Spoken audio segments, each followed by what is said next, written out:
I wanted to post a quick response to my dear brother that was putting forth this idea that Christians could reach a place where they no longer sin.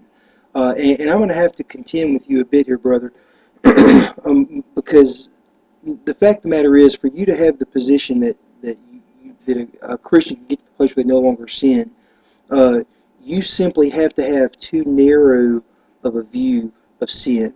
Now, let me define sin. What is sin? Sin is any thought, word, or deed that breaks God's law by omission or commission. Now, what is a sin of commission? Uh, co- a sin of commission is doing what God forbids. Thou shalt not murder, thou shalt not commit adultery. What is a sin of omission? Not being or doing what God requires.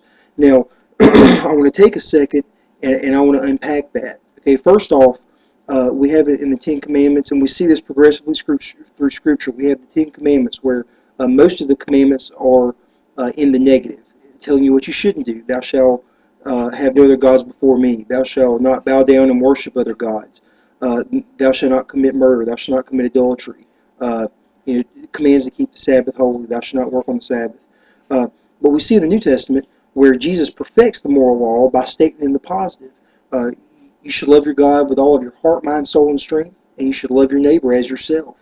And I would have to argue that even if you could build a case that you have not committed these sins of commission, you cannot say that you are perfect in the sense that you have not sinned by omission.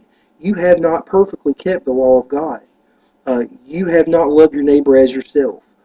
You have not loved your God with all that you are. I would have to ask the question, um, who do we see in Scripture that has perfectly kept the law? Well, it was Christ, of course. Uh, he loved God with all of his being.